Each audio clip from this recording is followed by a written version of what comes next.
Muy buenas noches, muy buenas tardes y muy buenos días. Comenzamos la transmisión número 93 de Demoliendo Mitos de la Política Charlas a las 11:30 de la noche en la ciudad de Berlín, después de una semana muy agotadora de trabajo en la ciudad de Utrecht, en Países Bajos. De ahí mi ronquera. Realmente yo agotadísimo, recién llegado después de un viaje de casi 7 horas en tren, pero por suerte me acompaña al otro lado, como siempre, nuestro amigo, el ídolo de las masas, el señor Fernando Moragón. Fernando, ¿qué tal todo por ahí? Nada, aquí me he traído bien. Me he puesto otra vez esta camisa ya conocida, esta camiseta, que es un homenaje a los políticos. Como se puede ver, El Padrino, aquí Marlon Brando, fantástico, en esta película. Y bueno, pues al final, por aquí en Madrid ya bien, o sea, 23, 22, bueno, pero algún susto todavía nos queda. Quiero decir, de eso que venga un día y haga ¡pum! 18, 17 y tal. O sea, alguno de estos caerá. Y como decía, que bueno, aquí con El Padrino y Marlon Brando, y que bueno, ya quisieran tener, es que claro, dices, o sea, como mafiosillos, porque es que no son ni mafiosos, son mafiosillos de tres al cuarto, de los políticos europeos, especialmente los norteamericanos también, pero bueno, tuvieron la categoría de un Vito Corleone.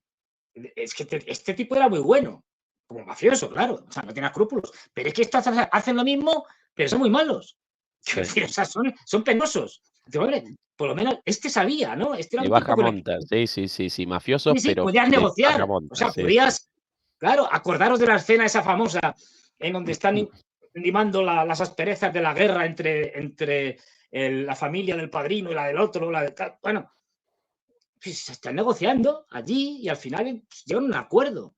Dices, joder, es que son mejores que los líderes europeos.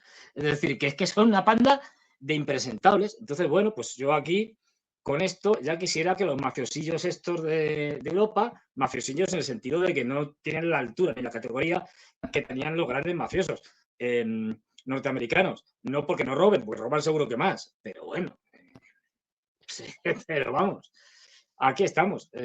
A ver, contando el desastre. Yo ya lo digo, es decir, y de verdad, lo dije el viernes pasado, si mal no recuerdo. eh, lo vuelvo a decir ahora, cada vez hablando con gente distinta, que no tiene nada que ver, que ni se conocen entre sí y digamos, pues eso, y con ideas más distintas, o sea, incluso de derechas y tal. Es decir, y cada vez me llegan más fuentes o más cosas de lo que hablábamos, no, que es que vamos a la guerra. O sea, Oh, yo sé que esto suena delirante, pero es que vamos a la guerra.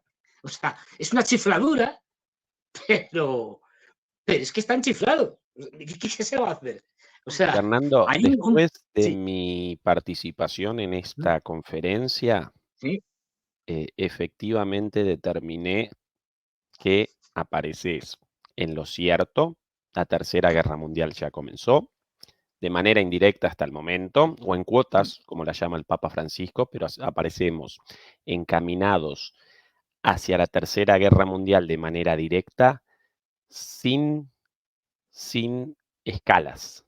Participé en una conferencia junto a cuéntanos. embajadores de los países bálticos, de países de Europa del Este, con unos encontronazos tremendos y bueno, unas situaciones verdaderamente muy interesantes, porque muchas veces nosotros acá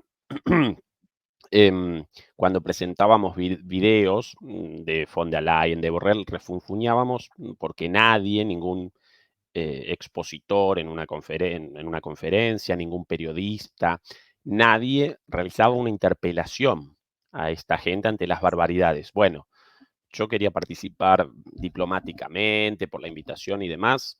En un momento ya no pude y comencé a responder y a presentar los argumentos presentados aquí una y mil veces, tanto por nosotros como por otros expositores, bueno, invitados, y de repente comenzaron con un ataque de pánico. ¿Por qué están grabando esto? ¿Por qué están grabando? No pudieron responder absolutamente nada, desesperados.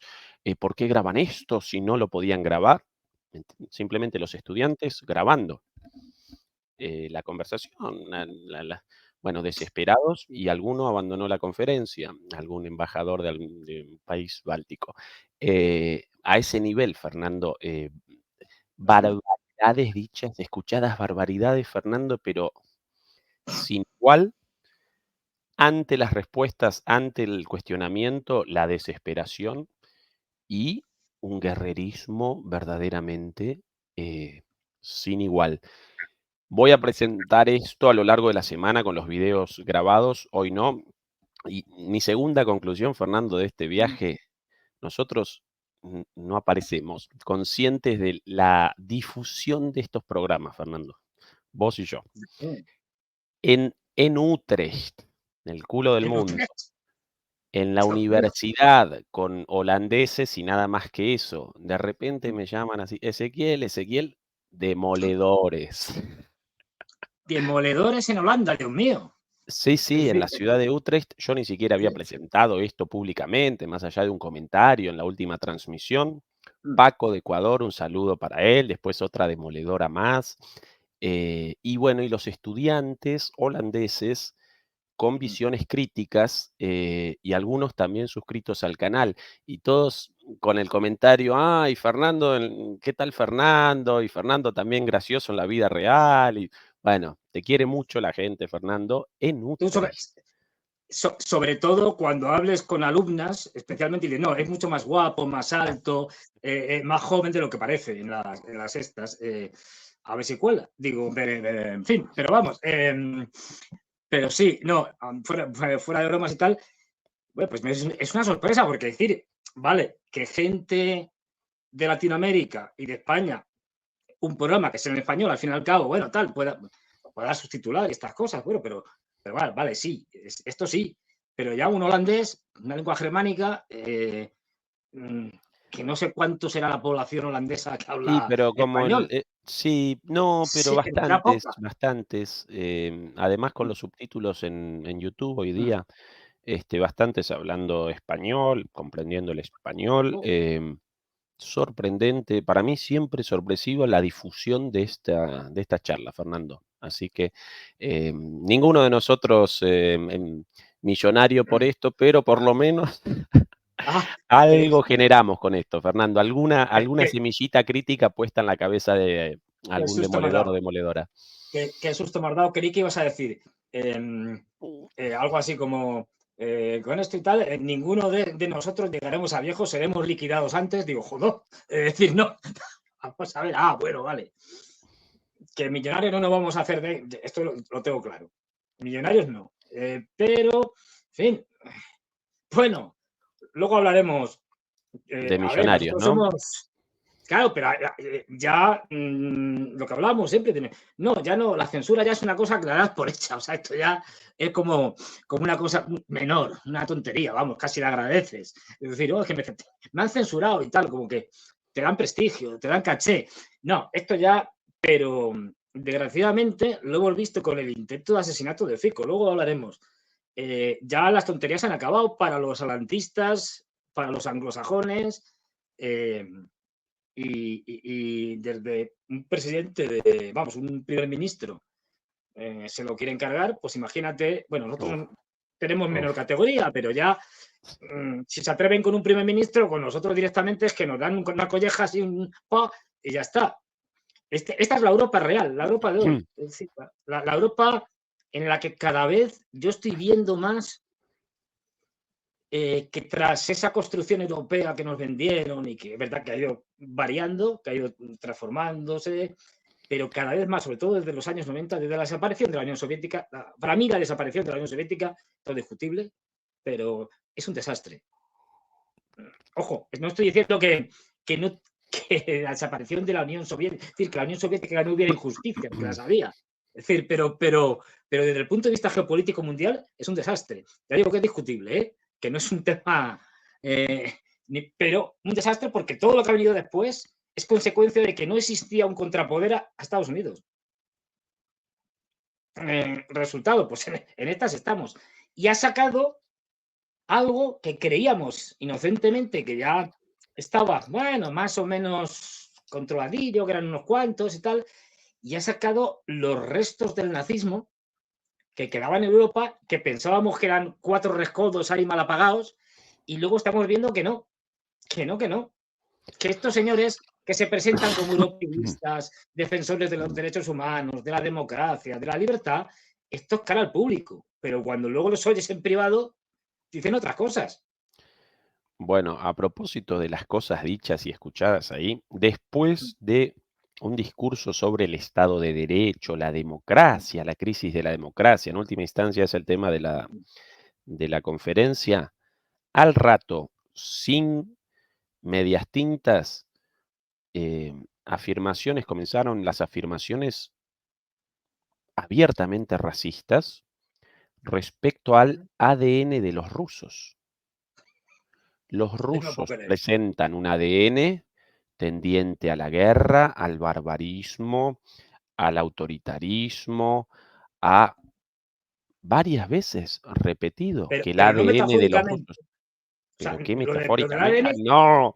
no. Y O sea, de hecho, yo ahí con los ojos así, y por suerte, lo único esperanzador de todo esto, los estudiantes, normal. algún estudiante, por cierto, la semana pasada los estudiantes de la Universidad de Utrecht, protestando por por la masacre de civiles en Palestina, reprimidos, obviamente, a palazos, y algún estudiante reaccionó con la pregunta, pero, señor, señor embajador, ese discurso o esa afirmación de que el ADN de los rusos determina que, O bueno, sea, que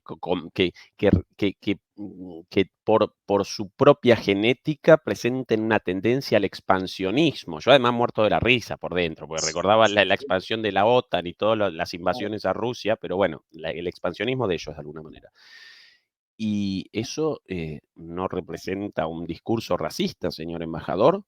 Y el tipo, no, bueno, no, no, pero la historia de ellos lo confirma, no rectifico mis palabras. Así, y yo por adentro ¿no? Generaba una hipótesis, un escenario alternativo. Si presentaba el mismo discurso, esto de el ADN de, pero en lugar de, en la parte de rusos, hubiera aparecido los judíos. Prácticamente aparecía el bigotudo ahí adelante, el mismo discurso. es 2024, que, es que Fernando, un nos. discurso basado en el ADN de las personas. Y esto para la guerra, para llamar a la guerra y bueno, y después la redondearon a lo grande cuando yo corriéndolos por derecha, bueno, muchachos, y entonces, ¿cuál es la solución? No, la solución a armas nucleares para todos. Y por sobre todas las cosas, armas nucleares para Ucrania. Dicho por los Armas embajadores, nucleares para Fernando. todos, venga. Todos los europeos, venga. Andorra incluida tengan armas nucleares. Y ya. No, Es no, que pero a ese nivel, Fernando, eso, yo abandoné la conferencia por asustado. poco te, por poco te das el Y contento infarto. por lo de los demoledores también, como que los dos contra los estudiantes, los demoledores del lado positivo y del otro lado como que no, muchachos, eh, desaceleren un poco porque comenzamos mañana a los bombazos nucleares así. Bueno, Es que cada vez, a ver, cuando vas viendo las declaraciones de los diferentes líderes, te das cuenta de que al final están utilizando con el tema este de lo que mandamos, de que vamos a mandar tropas, pero no las vamos a mandar, que sí, que no.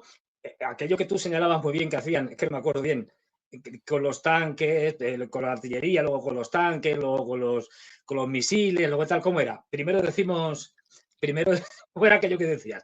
Primero decimos que no, ¿no? claro, de- Luego, armas ¿cómo era? defensivas, después más o Ah, menos, después más o quizás, menos, después tal vez y quizás, después para a ver, adentro, sí, después sí. el mismo esquema. Estamos en el mismo esquema. O sea, Pero, no vamos a llevar, bueno, sí, vamos a llevar, pero a ver, solo a la parte occidental de Ucrania, no están peleando, no. Y con funciones meramente de entrenamiento y tal, o sea, ya, y cada vez más de esto, y ya te reconocen como te reconocía Donald Tusk, o como se diga, el primer ministro actual de Polonia, cuando dijo aquello de, bueno, no, si es que estamos todos allí ya en el fregado metidos, todos nuestros, hay soldados de la OTAN y tal. Y luego se dio cuenta y dijo, bueno, pero vamos, que tampoco hay que darle más importancia, son instructores. Todos son instructores. Resulta que ahora la profesión que más hay en el mundo es la de instructor. O sea, los norteamericanos que tienen más de 1 millón de hombres, todos instructores. Nada, no hacen otra cosa que instruir. Es decir, es que es delirante. Es decir, esta gente nos está llevando, porque claro, uno lee sus discursos y dices, a ver, esto es una chifladura, esto es un disparate descomunal. Entonces, como que no te terminas de querer, dices, bueno, esto es propaganda, que tienen que hacer y tal. En parte puede ser propaganda, pero es que cuando ya te metes un poquito y hablas con unos y con otros y tal, te das cuenta de que se lo creen, lo que tú señalabas. Que el problema no es que yo, vamos, ya es un problema gordo y bien gordo, que yo vaya defendiendo teorías racistas. Bastante gordo es. Y que lo utilice, aunque no me las crea, pero que las utilice como propaganda para radicalizar una Europa que es ya bastante racista. Hay que las cosas como son. Es ya bastante racista. Pero claro, encima es que luego te das cuenta de que no solo es un intento de radicalizar Europa desde el punto de vista racista para atacar a los rusos. Es que se lo creen. Es que ellos son racistas convencidos. Y lo que tú decías, es que, claro, ves Ucrania, y sí, una minoría, estoy completamente de acuerdo, pero es que después de la Segunda Guerra Mundial, esa minoría de nacionalistas ucranianos que cooperaron con el nazismo, por decirlo suavemente, se recicló. Es decir, se recicló y muchos de ellos fueron agentes de Estados Unidos en la Unión Soviética. Igual pasó con los bálticos. Lo que no puede ser, o sea, estas cosas es que los letones celebran no sé qué día al año, no me acuerdo, pero da igual, es decir, celebran y hacen allí su marcha y tal, conmemoran ¿cómo se llama? No me acuerdo, la legión, algo así como la legión letona que estuvo inscrita en las divisiones nazis. Y lo conmemoran, o sea, salen vestidos de nazis, los abueletes, y desfilan, es decir, y tal, con el apoyo institucional del gobierno y demás, como si fuera. ¿no? Es decir, esto que es un absoluto disparate y ya, o sea, cada día lo ves más. Esto no viene de ahora, quiero decir, que viene de hace muchos años, donde se va poco a poco haciendo esa reconversión. Pero cada vez se ve más esta revisión de la historia, la cual no. A ver, los nazis sí, hombre, eran no bestias y tal, y malos, y hicieron muchas barbaridades. Eso es cierto. Pero los que empezaron la guerra fue la Unión Soviética. Esta idea absurda, cada vez más. Es decir, esta idea absurda. bueno, Porque, a tal ver, cual, los pero soviéticos dicho también eran así, malos. Fernando, eso escuché. Yo en un momento, sinceramente, con dudas, perdido, porque que el embajador de uno de estos Sí, países presentase algo así, en un momento comenzó con algo así. No, porque cuando los rusos tomaron, si quieren, bueno, que determine de dónde cada quien, acompáñennos en la semana con la transmisión sobre esto. Por ahora, eso va a ser. yo voy a presentar esto como un embajador o unos embajadores sin los países, ¿no? Pero bueno, por ahora, como suspenso. En un momento comenzó uno, Fernando, con lo siguiente, no, porque cuando los rusos ocuparon mi país, yo por dentro, yo sin mucha idea de la historia específica de ese país báltico, pero Sí. eh, ¿no? Ajá. Los rusos, entonces mi idea, algún zar en la historia. No, y después, por otras referencias, claro, él en referencia a los soviéticos, que no los rusos, una cosa la Unión Soviética y otra la cosa Rusia, con sus parecidos, pero también con sus diferencias. y básicamente realizaba una denuncia de el derrocamiento del gobierno títere nazi impuesto por las tropas nazis con colaboración de los colaboracionistas de ese país, derrocado gracias al cielo por los soviéticos. Y lo presentaba como, no, cuando tomaron mi país. Diga que Digo, su pucha, país estaba luchando contra la Unión Soviética del lado de los de nazis. los nazis. Es decir, que cuando hacen la operación, bueno, cuando se crean todas las unidades y tal, bueno, para la Operación Barbarroja, una de las. A ver, Hitler lo presenta, porque quiere darle ese ámbito internacional, como una lucha contra el bolchevismo, contra la Unión Soviética, el comunismo, como el peor de los males, y por eso intenta atraer a contingentes de muchos países para darle como mayor legitimidad, ¿no? Esto es una lucha contra el comunismo, aparte de aliados varios, ¿no? Como Finlandia, como pues, Rumanía, tal, estas cosas, ¿no? Si mal no recuerdo. Bueno, y por eso va desde España la División Azul, para que también hubiera españoles allí y tal, y hubiera como más legitimidad, ¿no? Bueno, pues claro, es que los bálticos fueron los primeros que se apuntaron. Es decir, según avanza las tropas nazis, lo que suele dar a los estados bálticos quedan rápidamente, digamos, en el 41 bajo el régimen o bajo la ocupación nazi, pero poco tienen que ocupar porque las apuntan masivamente. Y ya es que no me acuerdo ahora el nombre, es la Legión no sé qué, pero una división entera de las SS letona. Sí. Y de hecho, porcentualmente, muchos de estos pequeños países, como pasó con Croacia, otro sitio también de traca, porcentualmente, no en números absolutos, mataron más judíos, eslavos, etcétera, etcétera, que los propios nazis alemanes. Claro, son poblaciones muy pequeñas. Claro. Es decir, porcentualmente, me acuerdo del caso de los croatas. Los croatas en un campo medio de concentración, medio de exterminio, bueno, de exterminio, es decir, Jasenovac, mal pronunciado, se cargaron 1 millón de personas. 1 millón de personas, teniendo en cuenta lo que era la población croata de la época, o lo que es ahora, me da igual. Quiero decir, que no sé cuántos millones serán, pero muy poquitos. Es decir, es mucha gente. Y además, y esto cada vez, si te metes a ver testimonios de la época, cuentan que incluso eran más fanáticos y eran más salvajes que las propias SS, que no eran precisamente unas hermanitas de la caridad. O sea, que aquí tenemos un problema. Fíjate que yo lo pondría casi desde el periodo de entreguerras y lo que es yo creo que la crisis del 29, a ver, esto estoy ahora mismo reflexionando en voz alta.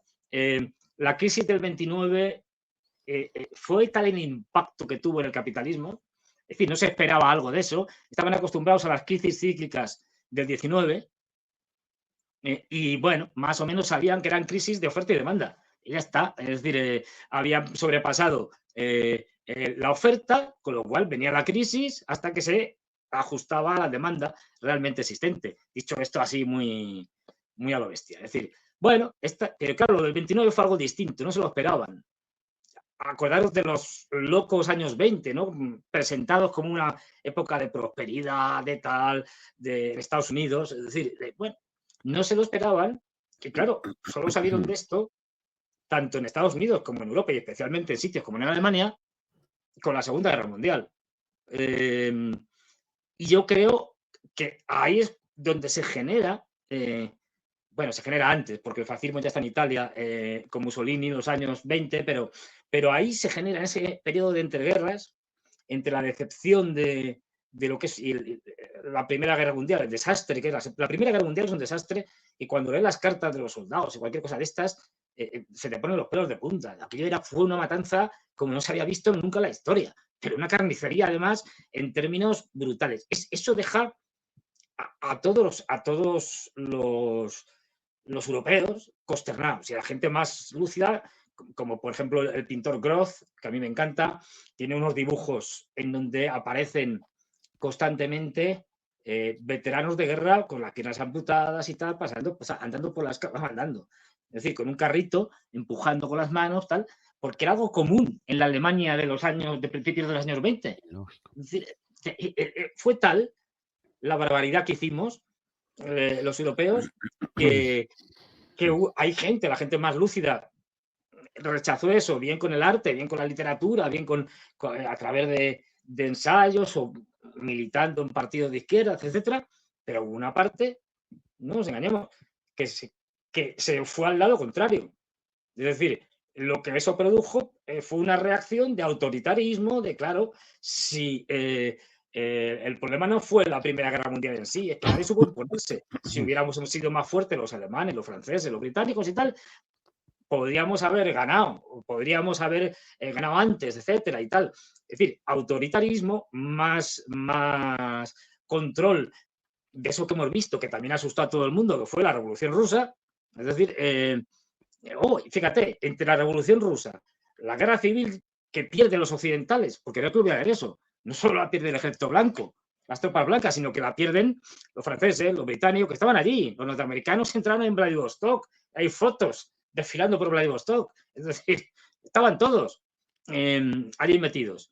Y eso, junto a la crisis del 29, es decir, el nacimiento de la URSS, y que no pueden con ella, y que además Stalin consigue que después de la guerra civil hasta que los inicios de la Segunda Guerra Mundial, consigue algo muy difícil. Más allá, esto no quita para que Stalin no hiciera barbaridades, y deportaciones y un montón de cosas. Es decir, son cosas que forman parte de ese cuadro de la época y que, claro, consigue que un país rural, pero absolutamente campesino, que en 1861 se había abolido la servidumbre, o sea, que El seguía feudalismo, existiendo básicamente. el feudalismo puro y duro, pero que, aunque se había abolido formalmente, sus estructuras todavía seguían funcionando en el campesinado y en los boyardos y en los... Bueno, y que en esos pocos años consiga industrializar lo que ya era la Unión Soviética, partiendo de la nada, porque es que no había nada, tiene su mérito. Eso es lo que le permitió, entre otras cosas, poder ganar la Segunda Guerra Mundial, que tenían ya una Fernando, industria potente.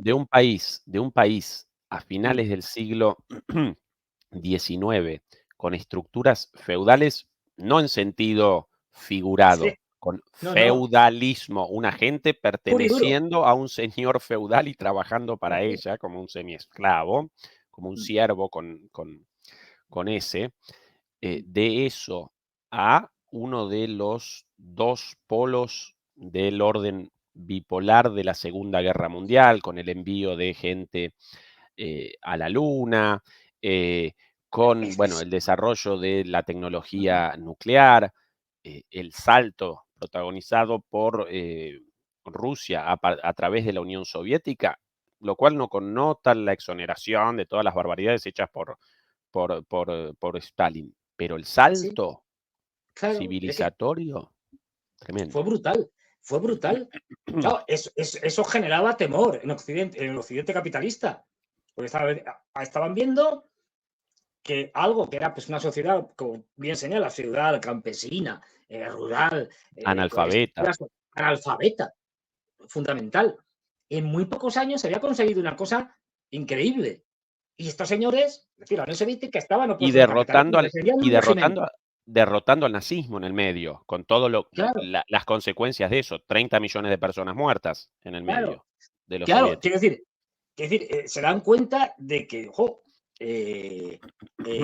esta gente, porque claro, ahora sí lo tenemos, después de que ha pasado muchos años de la desaparición de la Unión Soviética y hemos empezado a indagar, digamos que podemos tener más explicaciones, pero esto nadie lo veía en su momento. Quiero decir, que a mí en 1985, cuando llegó Gorbachev, antes de que empezara a hacer tonterías, me decían que la Unión Soviética iba a desaparecer en unos pocos años y todos decíamos, venga, hombre, está chiflado. No, esto no va. No, vamos, es una cosa que no le cabe en la cabeza a nadie. La harán otra superpotencia. Bueno, pero sí es que la cosa llegaba hasta el punto de que los Bueno, después de la Segunda Guerra Mundial, es esa especie de etapa extraña desde el punto de vista de la normalidad histórica, por desgracia, de Europa, en la, es decir, de no guerras en Europa, aparte de, y eso es fundamental, de la aparición del armamento nuclear, es gracias a que también, después de la Segunda Guerra Mundial, hay un modelo alternativo al capitalismo, que es el comunismo, que en ese momento nadie tenía ni idea de a dónde iba a ir, no nos engañemos, los señores de la época, bueno, no tenían ni idea, que tenían mucha popularidad porque hubo partidos comunistas en Grecia. Los comunistas no ganaron, entre otras cosas, porque estaba pactado por Stalin con Occidente, con Churchill y con Truman y demás, que Grecia quedaba del lado de Occidente. Es decir, en eso, fíjate, es decir, para mí, aunque Stalin fuera un dictador y todo lo que se quiera, pero cumplía su palabra. Es decir, para mí, aunque sea una cosa de reparto de territorio, bueno, esto es para los occidentales, podría haber apoyado a los comunistas y decir, oye, no, es que mire usted, una guerra civil ya han ganado los comunistas, eso es un problema, que no haya guerra civil. Es decir, con una gran cantidad de partidos comunistas muy fuertes surgidos de la Segunda Guerra Mundial en Europa, y ya digo, pues eso, con un modelo alternativo que nadie sabía cómo iba a funcionar en ese momento. De ahí que Estados Unidos rápidamente dice, no, a la parte que nos ha tocado Europa Occidental, esto, el plan Marshall, bueno, aparte que el plan Marshall tiene mucho de mito y tal, pero es decir, aquí tenemos que crear un welfare state, un estado del bienestar, de ahí la importancia de Keynes en Bretton Woods y de las ideas keynesianas con el tema del consumismo y la posibilidad de, o sea, que tenemos que tener pequeños propietarios con sus salarios suficientes para poder consumir, si no, esto no funciona. Pero no solo porque económicamente no funcione, sino porque socialmente se te revelan. Si la gente no tiene algo que perder, y algo que perder puede ser algo tan simple como una pequeña casita donde viven, que es propiedad suya. O sea, no estamos hablando o el coche que nos compraba, que empezaron a comprar todos los europeos, hasta los españoles, en los años 50 y 60. Es decir, eso fue básico para que en Europa el comunismo no triunfara. Eso y luego la represión. Es decir, todos conocemos que había dos OTAN. Es decir, esto está más que demostrado.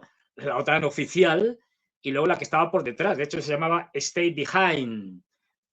Quedarse detrás. Y conocemos especialmente Gladio. Bueno, pues, a ver, esto hay ya suficientes pruebas y elementos para saber que el famoso pacto histórico que se iba a hacer en los años 70 como iniciativa de Aldo Moro, en ese momento el jefe de la democracia cristiana, para pactar con el Partido Comunista Italiano, con el PCI, que no olvidemos, era el segundo partido en votos y en escaños después de la democracia cristiana. Es decir, no estamos hablando de un partido residual con 20 escaños, no. Y que entre los dos tenían una mayoría enorme. Pues el pacto histórico, ¿cómo se evitó? Pues porque las brigadas rojas, entre comillas, raptaron a Aldo Moro y lo asesinaron. Las brigadas rojas estaban infiltradas por Fernando, algo de Operación Gladio en el intento de asesinato de seguro. Fizzo. Y, por cierto, pausa acá, demoledores, demoledoras, 6.500 demoledores conectados y 600 likes. Por favor, yo acá con la voz rota, 7 horas de tren hace 2 minutos. Fernando ahí, vestido para la ocasión, ayúdennos, por favor, con el like, solo como referencia. De Wikipedia, nada más. Operación Gladio fue el nombre en clave de las operaciones clandestinas de resistencia armada de la llamada Red Stay Behind, así lo llamaban, planeadas por la Organización del Tratado de Bruselas y posteriormente por la OTAN, en caso de una hipotética invasión y conquista de Europa Occidental por parte del Pacto de Varsovia. Básicamente, las operaciones terroristas contra los comunistas en Occidente planificadas por la OTAN. Perdón. ¿Cuánto de esto, Fernando, en el intento de asesinato de Fico en el sentido de algo planificado por detrás para el intento de asesinato de Fico, la represión política a Orbán. Si los alemanes quieren una buena relación con los rusos, la voladura del gasoducto. ¿Cuántas coincidencias, Fernando? Una tras Sí, otra. sí, sí, sí. El mundo está lleno de coincidencias, sí, de casualidades. Yo que no creo en las casualidades y en la geopolítica menos. En la geopolítica casi nunca hay una casualidad. Muy raro, ¿eh? Pues, a ver, la OTAN, a ver, habría que investigarlo. Es decir, puede que lo que era Stay Behind, es decir, la idea está de estar desde atrás, de células durmientes de la OTAN, que en caso de invasión de la Unión Soviética, de Europa y tal, pudieran hacer una especie como de partisanos y poner atentados y tal, pues seguramente ahora ya no se le llamará así y estará reciclada, pero yo no creo que haya desaparecido. Es decir, la habrán, bueno, porque llegó un momento en que fue, dentro de lo que cabe, bastante conocido todo el tinglao que tenían montado. El atentado de Bolonia, el famoso atentado contra el tren de Bolonia, que murieron decenas de personas, fue una carnicería.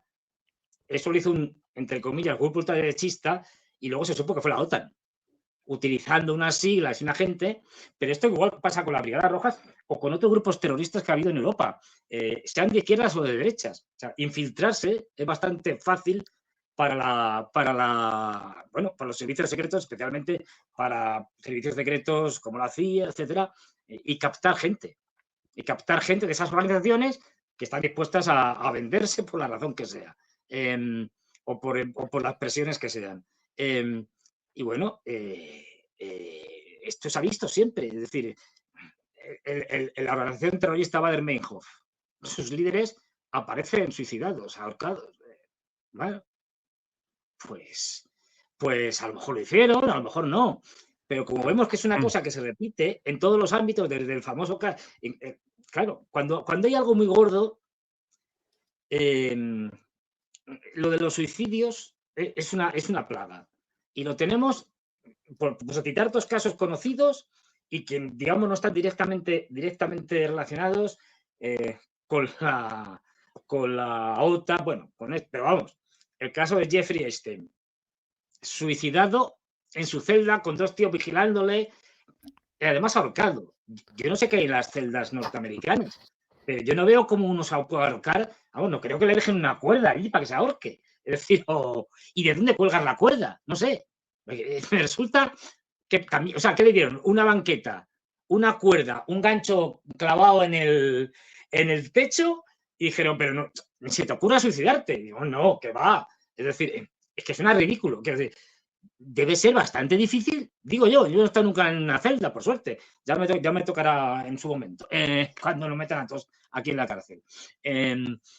Pero uno entiende, y además un peso de altísima seguridad, en una celda de altísima seguridad, en fin, que allí no tiene nada para poderse ahorcar, que no es nada fácil ahorcarse, quiero decir, por mucho que las pelis salga y tal, no. Pasa como con los estrangulamientos. La gente se cree que apretando así ya te lo has cargado. Tienes que tener una fuerza descomunal para poder estrangular a alguien. La mayoría de los seres humanos normales y corrientes no podemos estrangular a alguien ni aunque queramos. Quiero decir que esto es peliculero, pero no es real. Bueno, pues no solo está el caso Epstein, claro, que implica a toda la clase política y buena parte también, por lo menos, de la clase económica, digamos, o del poder económico en todo tipo de prácticas, en fin. Alguna vez yo creo hablado. Qué casualidad que para mí el mejor director, para mí, esto es opinable, obviamente, el mejor director que ha habido es Stanley Kubrick, y qué casualidad que hace su última película y que siempre la pronuncio mal, pronuncia la de Ace, ¿cómo se llama? Ace White House, no, Ojos, joder, la última película de Kubrick, la de Tom Cruise. Yo es que soy fatal con esto de los idiomas. No te oigo ahora. No te oigo ahora. Perdón, yo con Ah, el micrófono silenciado por la tos. Sí, ah, Eyes Well Shut es el nombre en inglés y en eso, castellano, no si te no oigo. recuerdo la traducción, ojos bien cerrados o algo No es así. algo así. Sí. Con Bueno, pues la famosa escena de sexo supuestamente real entre entre Nicole Nicole Kidman y Kidman su en ese momento y marido, su Tom Cruise. esposo, Tom Cruise. Sí. Sí, ahora Fernando Entresa, Pero fíjate, sí, fíjate perdón. que eso es una denuncia de que, o sea, lo que le cuenta más allá de la historia personal de esta pareja, hay una denuncia detrás, que es todo el contexto, hay una denuncia de que las clases altas, los poderosos, que es la conversación última que tiene con su amigo, que le llama, la historia empieza en una fiesta de la clase más alta y tal, al que son invitados estos, donde hay gente de, bueno, de mucho poder. Y bueno, en ese momento, una prostituta de alto standing, ¿no? Que estaba con el organizador de la fiesta, pues había tomado no sé qué y tal, y estaba a punto de morirse. Como Tom Cruise es un médico y es amigo del organizador de la fiesta, va allí y gracias a Tom Cruise, pues hace ahí unas cosas y tal, y la medio desintoxica y tal, y dice, bueno, llévenla a tal sitio, en fin, logra que no se muera y que la chica sobreviva. El otro le dice, estoy agradecidísimo, no, tal, cualquier cosa que pidas y tal. Bien. Transcurre toda la película y llegamos al final. Y en el final, este amigo le llama y le dice, mira, olvídate de todo lo que has visto, de todo lo que has oído, olvídate. Tienes una mujer, tienes, no sé si una hija que tenían y tal, no sé qué, eres un médico afamado y tal, con buenos pacientes, que ganas dinero. Olvídate, no te metas en líos porque eso te puede costar todo. Es decir, incluido la vida. Entonces, bueno, ahí está denunciando, bueno, imaginaros si hubiera sido imposible, está denunciando, digamos, las redes de prostitución de todo tipo fabricadas por tipos como Epstein, en ese momento, bueno, es decir, y que había hay que ver por varias partes del mundo, ¿no? Entre ellas Europa, en Bruselas hay otra. Hasta aquí puedo leer, como se suele decir. eh, y, y bueno, estaba denunciando eso y no toca el tema de la pederastia, porque si hubiera tocado el tema de la pederastia, esa película no hubiera podido ser estrenada en ningún sitio. De hecho, Stanley Kubrick la hizo con mucho secretismo. Cuentan los propios Tom Cruise y Nicole Kidman y tal, que ellos no sabían la escena que iban a interpretar cada día. Es decir, ni conocían bien toda la historia, es decir, todo con mucho secretismo. Casualidades de la vida, es verdad que era un hombre mayor, pero casualidades de la vida. Al poco tiempo, no sé si pasa un año, una cosa así, Stanley Kubrick fallece. Qué casualidades. Pero es que tenemos otro caso, el de McAfee, el de los Uf, famosos el antivirus. Antivirus, El McAfee. antivirus, claro. El Sí, sí, antivirus. sí. Bueno, pues este señor, pues un señor con poder, con dinero y tal, apareció también suicidado, en este caso en una cárcel de Cataluña, ¿no? Que había sido detenido y tal, no me acuerdo de qué estaba acusado, pero bueno. Además, este tenía un tuit de hacía un tiempo, antes de todo esto de que le encarcelaran y tal, diciendo que si alguna vez le encontraban suicidado, entendámonos, es decir, en algún sitio, que supieran que él no se había suicidado, que se lo habían cargado. Esto existe, quiero decir, el tuit, este famoso, no sé si es un año antes o 2 años antes, una Ahora, cosa de esta. Fernando, Mm, en un nivel mucho menor, como mm, demostración de la mafia del poder hegemónico, mm, en un nivel mucho menor, ya mm, sin redes de prostitución pedofílica para los varones de la clase dominante y cosas semejantes, el empleado, el obrero, el trabajador mm, de Boeing, denunciante de las barbaridades hechas por Boeing, básicamente la anulación de las medidas de seguridad, lo cual determinó que generaran aviones con fisuras, con problemas, y eso a su vez generó muchísimos accidentes aéreos y problemas al día de hoy. mm, Ese sí, señor, un trabajador, por la denuncia de eso, encontrado muerto hace no mucho tiempo. Y no estoy Eh, seguro. na nada más que eso, ¿eh? No una No, red no, de no, no. pedofilia con, Nada, nada, una no, gran no. no, la denuncia de, la mala praxis o de la cancelación de las medidas de seguridad en Boeing, responsable de los accidentes aéreos. Y fíjate, Borrado del mapa, no estoy, borrado del mapa. creo haber leído, no estoy seguro, que la gente lo tome con pinzas, que ya ha habido un segundo muerto en Boeing, otro trabajador, más o menos por cosas parecidas. Es decir, por decir que el Max, era el Max, me parece, el desastroso avión este, el Max, ¿cómo El se llamaba? 800, si no recuerdo mal, ¿no? Sí, el Max este era, Sí, uno ahora te lo de busco, los nuevos, Max 800, sí. sí, de los últimos, que supuestamente iba a ser, Para mí vamos, eso es lo más, ese tipo de asesinatos, esos los más tristes, porque la muerte de un hijo de su madre como Epstein o McAfee o miembros de sí, toda esa trama de asquerosos, en algún efectivamente. momento caídos y con la pérdida, ¿no? Abandonan el círculo y por ende la protección y después determinan su eliminación, pero bueno, ellos unos asquerosos también. Pero un pobre trabajador, un pobre obrero de una fábrica por una denuncia con el objetivo de la protección de los viajantes, de la gente viajando en esos aviones, y que ese pobre tipo suicidado después, qué pocos, qué poco prurito para la muerte. Pero la única diferencia, tal vez, Era el Fernando, Max, entre efectivamente, el avión que ha tenido y sigue teniendo todo tipo de problemas, accidentes y demás, y que le ha costado una barbaridad a Boeing, es el Max, el 737 Max de Boeing. ah, la línea 700 actual, sí.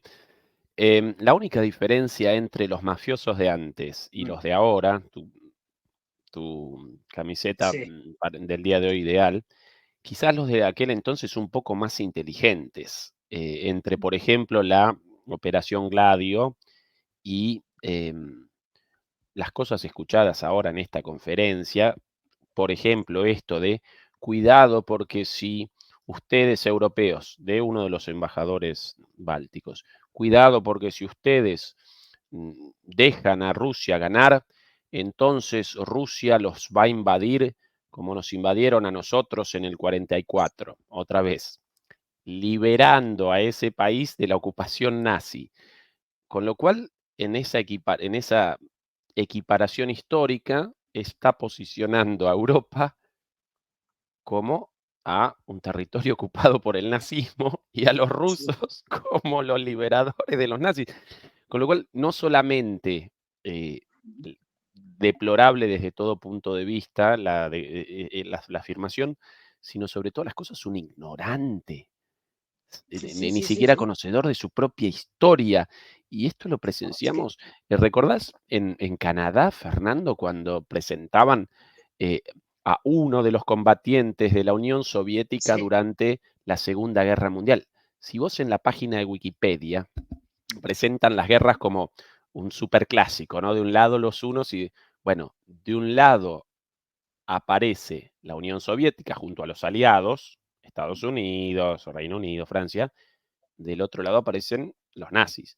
Entonces, si este viejito, bueno, viejito por lo grande, por no la por lo edad. mayor, nada más, solo por eso el diminutivo, si ese aparecía combatiendo a la Unión Soviética, entonces aparecía del lado de acá, del lado de los nazis. Y no solo eso, capitaneaba una Staffel, como llaman, una división de las SS responsable de el asesinato de muchísimos judíos y polacos. Y el Parlamento canadiense, durante la visita de Zelensky, todos de pie aplaudiendo. Ah, pues Así tú que, fíjate lo además de mafiosos, idiotas. además estúpido, claro. Dice, vamos a ver, pero a este señor que le vais a hacer un homenaje en el Parlamento, televisado, con Zelensky y toda la parafernalia, ¿no lo habéis investigado un poquito? Que tampoco hacía falta investigarle mucho, ¿eh? Quiero decir, que no es que necesitaran todos los servicios secretos de Canadá allí investigando, que se los acabas en nada, pues estabais fichados, lo sabían. Es decir, esto es un problema ya de, ni siquiera de investigación, de burocracia. Es decir, que los burócratas no han sabido ni siquiera cogerle la ficha e ir a buscar la ficha o no han ido de este hombre y decir, oiga, a este no lo homenaje, que es que mire lo que ha sido. Es decir, claro, yo me imagino, hay un personaje que a mí me gusta mucho, a ver, era un canalla, es decir, y un tipo absolutamente repugnante en todos los aspectos, es decir, pero era un tipo muy inteligente. Claro, yo lo comparo con los estúpidos de ahora. Digo, era un tipo que es Giulio Andreotti, que fue primer ministro y tal, y llamaban il cardinale, porque además tenía como yo, chepa y tal, así, y ya era mayor y parecía un cardenal, ¿verdad? Lo veías vestido de cardenal y decías, este tiene, digamos, esa capacidad que tenía, o que tiene la diplomacia del Vaticano, de hilar muy fino, ¿no? De saber todos los puntos, saber qué sitios tocar, en fin.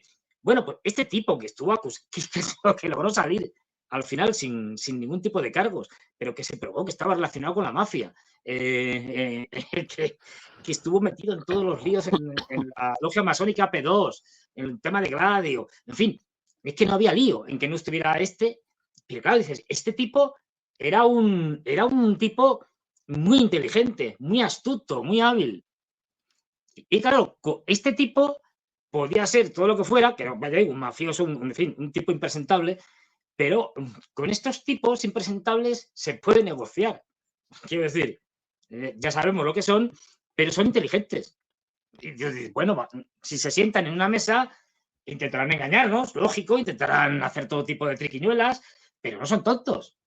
Y bueno, el problema es que los políticos de ahora son estúpidos, completamente estúpidos. Si los comparas con estos, que ya digo, eran unos sinvergüenzas. De hecho, tan sinvergüenzas eran que no olvidemos la Tangentópolis, es decir, cuando los fiscales de Milán sacan todo el cachondeo que había en Italia, en el cual estaba establecido, o sea, habían pactado, estaba, digamos, en un documento, es decir, diciendo, vamos a ver, el tema de las comisiones ilegales, es decir, de lo que me llevo sacando dinero pues eso, a las empresas y demás porque les adjudico trabajos para el Estado. A ver, democracia cristiana, tanto votos, tanto por ciento de las comisiones. Los socialistas de Tino Craxi, tanto, y así estaba tabulado. Es decir, que es ya, no, claro, eso es lo que destripó y destrozó el régimen político del pentapartito. Era una coalición de 5 partidos. Y todo el régimen político desapareció la democracia cristiana, no lo olvidemos. Desapareció el Partido Socialista, desaparecieron todos. Y lo único que quedó fue un partido comunista que se fue transformando al final en no se sabe qué. Es decir, en una socialdemocracia, luego en un partido liberal, y ahora mismo yo no sé cómo calificarlo. Pero bueno, pero el resto Armando, estalló. Y es cuando sí, entra Berlusconi y toda esta gente y dicen, claro, después del manipulite, ahora nos toca a nosotros. Es decir, después del manipulite, las manos sí, limpias. ahora, Fernando, la operación Mano Limpia. Sí, comenzamos el programa, comenzamos el programa con el primer tema planificado para la noche de hoy. madre mía. Y de hecho, Os aseguramos que no hemos bebido nada así alcohólico y tal, o sea que esto no es producto del juego. Fernando con Coca-Cola y yo con un té acá, así que sí. Así que es lamentable. Em, justo, en realidad justo por la hora, por la hora, porque acá ya 12:20 de la noche, el Ay, señor. mandato, el mandato de 5 años de Volodymyr Zelensky finaliza el 20 de mayo. Esto de The Economist, no sospechoso Sí, de prorruso, más más otanista imposible. El mandato de 5 años de Zelensky finaliza el 20 de mayo, pero no tiene planes de dimitir ni de convocar elecciones en tiempos de guerra. A partir desde hace media hora, Zelensky, un ciudadano del común, sí, porque en era, Ucrania, a ver, como cualquier otro. ¿a qué día estamos hoy? Yo que 20, no sé ni qué. exactamente, 20 recién. de 100. Bueno, pues hoy es el último día, el 21 ya es un ciudadano común, si mal no recuerdo. Pero común y corriente. Es decir, a ver, él se niega a hacer las elecciones presidenciales. Y aquí hay que decir una cosa, que esto no está previsto en la Constitución. La Constitución sí prevé que se puedan anular en caso de guerra, de desastre o de cualquier cosa, las elecciones parlamentarias, a la Rada, al Parlamento ucraniano. Esas sí se pueden aplazar, digamos, por razones de fuerza mayor que están recogidas en la Constitución ucraniana. Pero las presidenciales no. Lo primero que hace Zelensky es que dice, yo que soy un gran demócrata, como todo el mundo sabe, voy y no hago elecciones presidenciales para seguir yo. Porque si hace elecciones presidenciales, no sale él. Ya lo digo que no sale él. Vamos, democráticas, si las hace con pucherazo, que las podía haber hecho. Pues entonces sí sale, claro. Pero bueno, por eso se manda a Corralais, al general Zelensky, que era un crítico y que era muy popular, lo manda ya a Inglaterra, de embajador, a que se tome lo que sea con los británicos, ¿no? Y tal, en fin. A que lo tengan controlado, porque los británicos, es decir, Zelensky era más pro-norteamericano y los británicos son pro-Zelensky, con lo cual, si lo mandas a Gran Bretaña, lo tienen más controlado los británicos allí para que no haga nada. Bueno, pues este señor pasa olímpicamente de hacer elecciones, diciendo que como estamos en guerra, muchos países en guerra han hecho elecciones. Ahora, formalmente en guerra, no. Sí, no, formalmente en guerra no está nadie. Es decir, ya las guerras no se declaran. Pero recuerdo que en Afganistán, se han hecho varias elecciones, entre ellas presidenciales. Hubo una muy buena, muy buena porque era tan cómico que es que era la primera vez que ganó Ashraf Ghani. Esto, ahí además, por suerte teníamos allí, ya no está, pero teníamos allí una periodista española que estuvo viviendo bastantes años en Kabul, Mónica, a ver si me acuerdo el nombre, Mónica, qué memoria, y se movía por allí y claro, y estuvo en las presidenciales porque vivía allí, como periodista, y me acuerdo que te iban narrando lo que fue el kafkiano proceso electoral que hicieron los norteamericanos. Para empezar, no había censo. Bueno, si no hay censo, de otra cosa no hay censo, porque es muy complicado, porque el 80% de los afganos no saben leer ni escribir. Ya, o sea, claro, qué condiciones iniciales para hacer una votación de lo que sea. Y luego, con los talibanes en guerra, quiero decir, con los talibanes pegando tiros. Y no solo los talibanes, ya estaban por ahí grupos varios, yihadistas varios, ¿no? Entonces, bueno, qué maldad. La cuestión es hacerlo como sea. Entonces, claro, ¿qué hicieron? Pues a los candidatos ponían la foto, porque claro, si la gente no sabe leer ni escribir, la foto del tipo y al lado para poner una X. Bueno, total, lógicamente, supuestamente, todo esto sin que el tribunal, el consejo, como se llamara, electoral, central, es decir, la mayor institución a cargo de las elecciones, dijera nada, ojo, ellos a su bola, o sea, pasando. Entonces, bueno, pues el candidato que había perdido, Abdullah, impugna las elecciones, candidato, digamos, tallico, más o menos, entonces dice, no, esto fue un fraude. Entonces se llevan todas las papeletas a la base de Bagram, a un hangar grande de los norteamericanos, y van allí un montón de los interventores de los partidos políticos que ya veríamos aquí, de los dos partidos políticos que habían pasado la segunda vuelta y tal, y empiezan a determinar si las X, o sea, las cruces puestas en las casillas, están bien puestas o no. Imagínate, si se sale un poco no está bien puesta, esta X está torcida, en fin. Claro, esto es imposible, esto es delirante. Es decir, claro, se tiran meses y meses discutiendo sobre las cruces, que si están bien puestas o están mal puestas. Algo espectacular. Entonces ya los americanos se cansan. Estamos hasta las narices de que estos sigan así. Se pueden tirar 2 siglos con lo de las cruces. Tenemos que tener un presidente ya. Entonces, pasando olímpicamente de este kafkiano proceso electoral, se reúnen los dos candidatos, Ashraf Ghani y Abdullah. Es decir, viva la democracia. por su cuenta y riesgo. Y dicen, mira, vamos a ver, hacemos una cosa. Yo, Ashraf Ghani, me quedo de presidente y me invento el cargo de primer ministro y te lo doy a ti. Ah, pues vale. Mientras seguían con lo de las X viendo si las cruces eran buenas o malas, ¿no? Se reúnen tal. Entonces, hacen una declaración Ashraf Ghani con el otro y tal, diciendo que ya está, que él es el presidente, porque lo dice él, ¿eh? Y los americanos lo apoyan, y que el otro es el primer ministro. A todo esto, el Consejo, digamos, Electoral Central no había dicho una palabra. No, si estamos contando y recontando. Será por bueno, no el resultado. Será por bueno lo que habían acordado los dos tipos, por su cuenta y riesgo.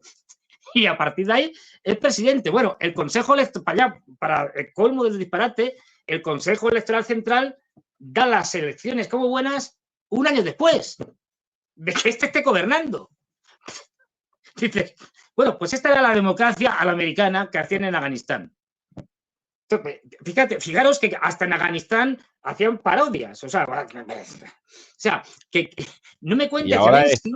Y ahora esto. Claro, que no me cuente Zelensky que no podía hacer elecciones, ¿no?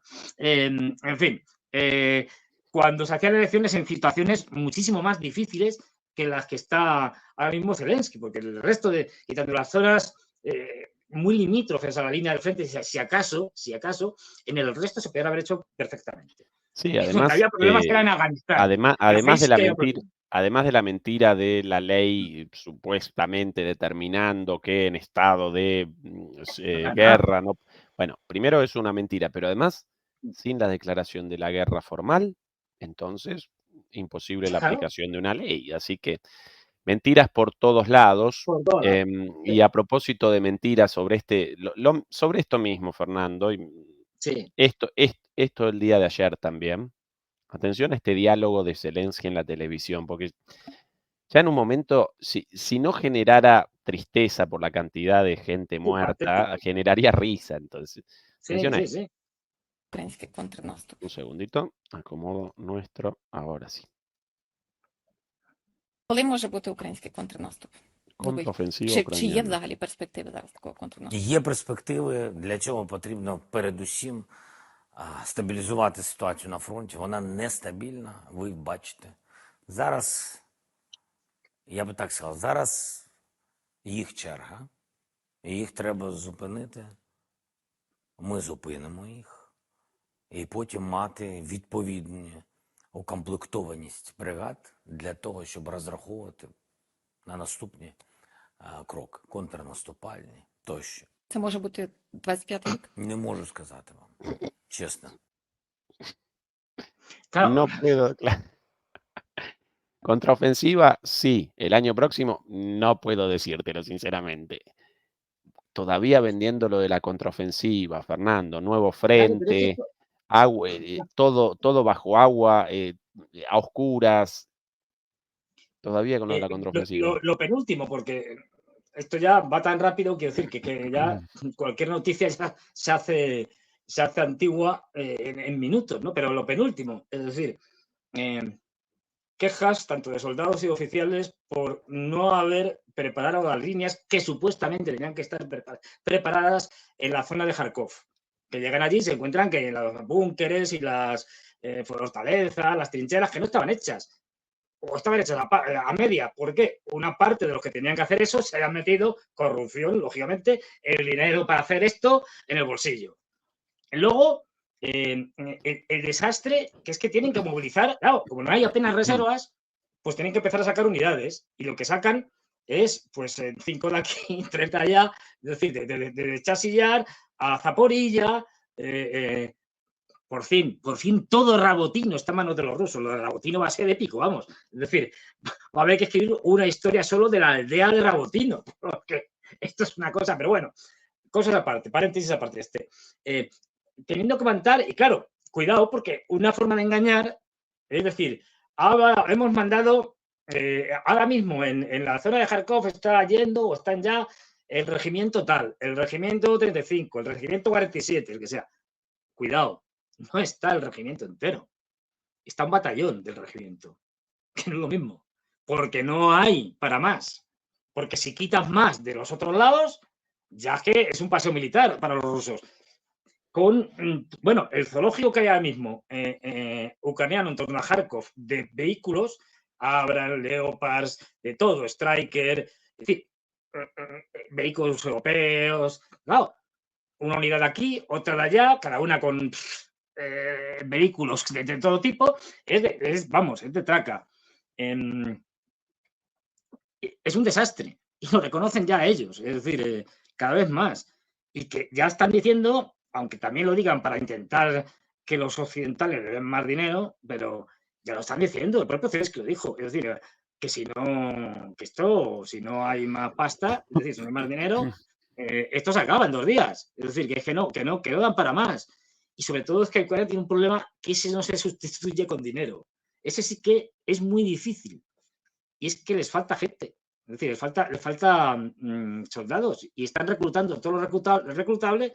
Y es que llega un momento, me leía un artículo ayer, llega un momento en que dices, oiga, pero es que ya no se puede reclutar más, porque cuando hay ciertos sectores de la población que no se pueden reclutar porque las funciones que hacen son vitales para la supervivencia del Estado y de la población misma. O sea, un bombero no lo puede reclutar porque si hay un incendio, ¿quién lo apaga? Por poner un caso así. Pero como hay mucho más de lo que la gente cree.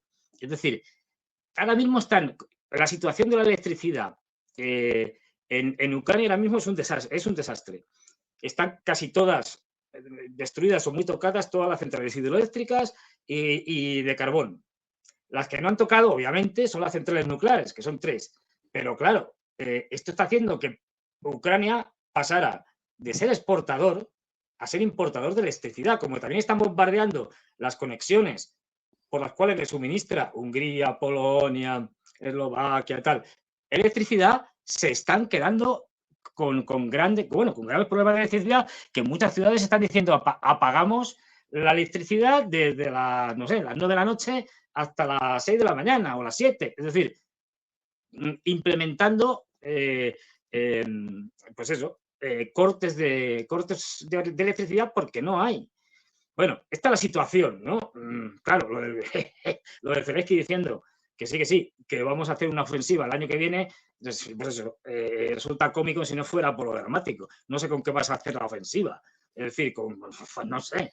Pero vamos, como no se metan los europeos, que es lo que yo me temo, no vas a poder hacer ningún tipo de ofensiva en ningún sitio. Vamos, no vas a poder hacer nada, es que no vas a llegar ni en el 2025.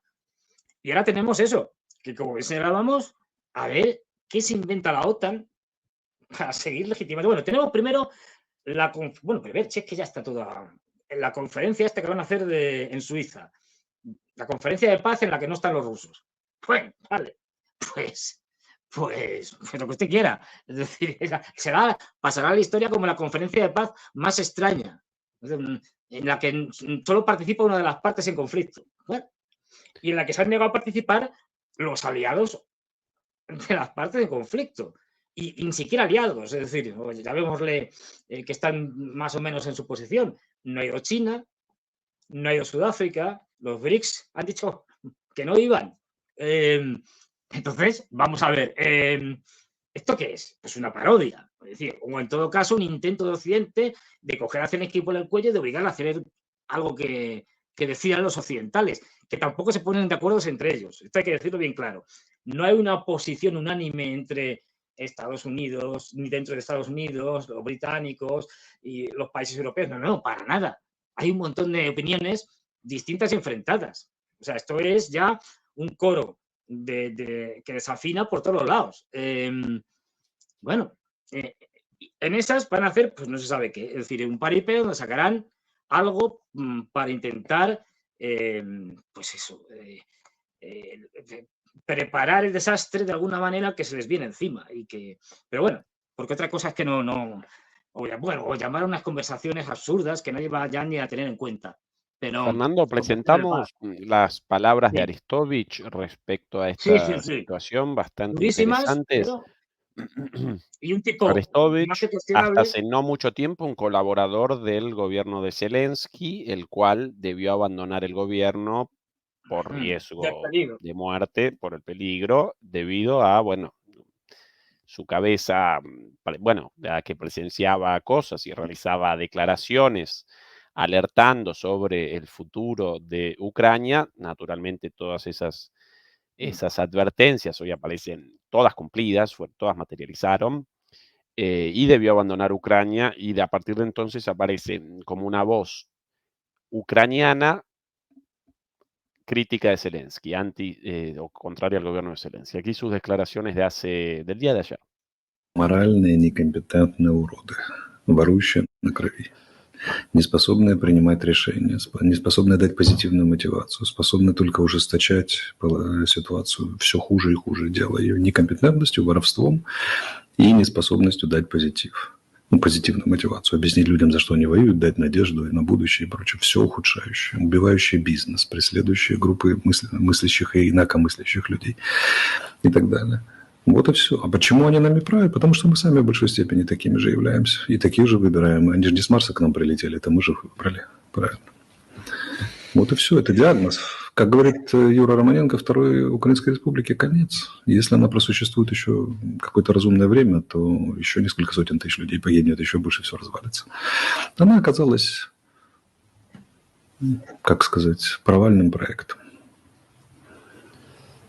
Сначала провалилась УНР, там и директория, и гетьманат. Теперь провалилась Вторая Украинская Республика, образованная в 1991 году. Если будет третья, какая-то более компетентная, Украина имеет шанс. Если не будет, ну, значит, совсем не проиграем, но серенькой зоной такой будем существовать, убитенькой. Вопрос только, за что люди положили, сотни тысяч людей погибли. За что? Ну, вот и все.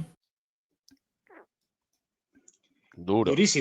Durísimas las palabras. A ver, hay que decir que el personaje muy polémico y un personaje que no olvidemos, estuvo en la cúpula dirigente del grupo dirigente de Zelensky hasta que fue, digamos que defenestrado, y a partir de ahí se hace opositor. Pero opositor yéndose de Ucrania, porque si se hace opositor en Ucrania se lo cargan.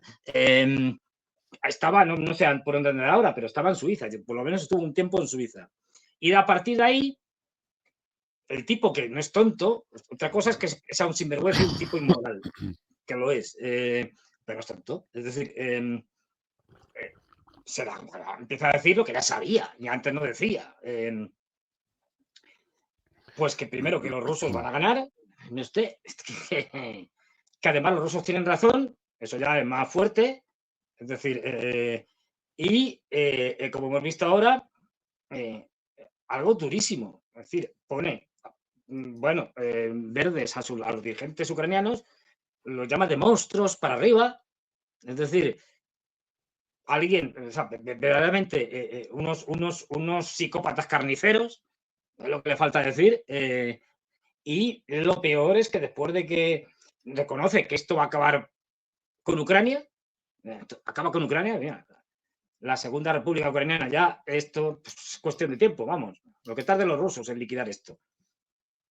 Pero para mí lo más impresionante, o sea, lo más fuerte que se dice, y que es algo que se puede trasladar de otra manera a los europeos, a los norteamericanos, en fin, es cuando dice, mire usted, a ver, esta gente no sale de Marte, no viene en caída del cielo, por ahí, no.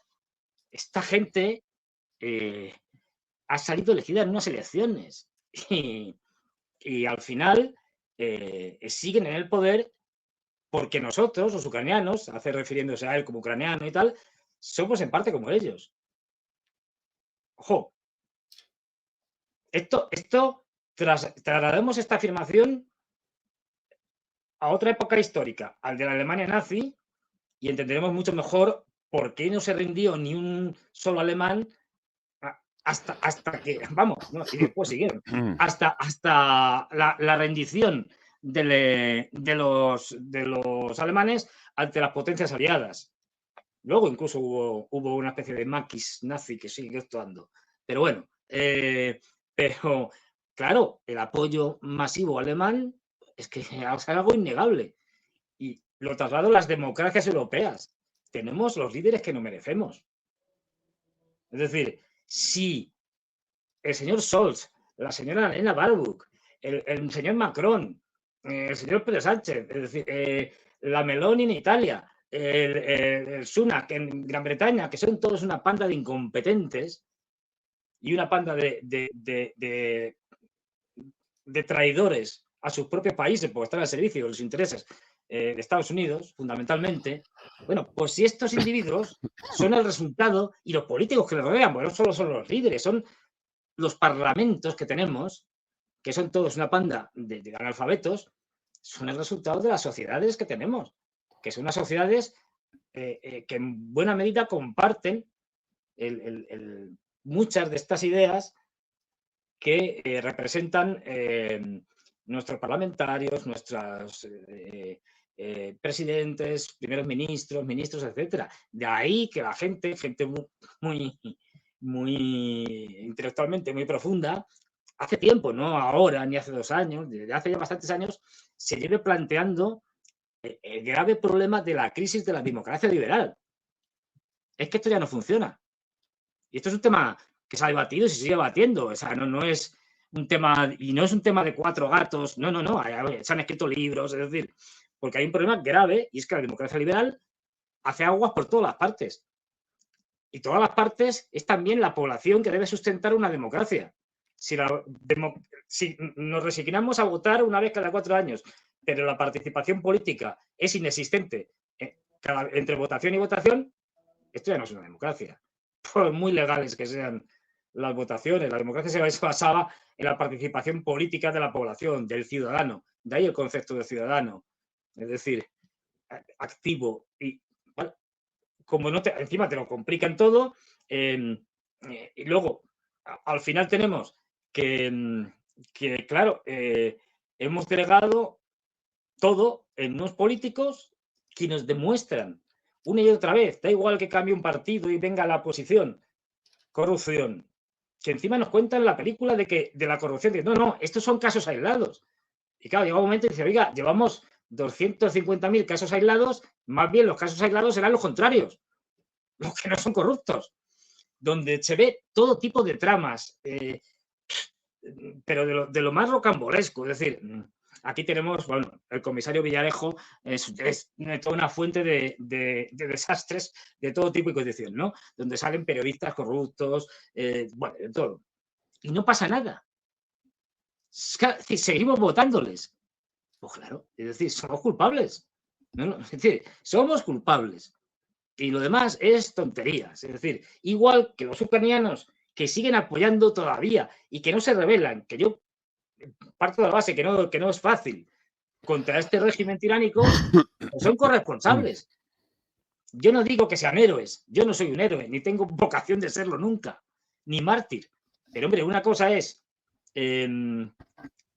digamos, el enfrentamiento activo y otra, por lo menos, digamos, la no colaboración pasiva.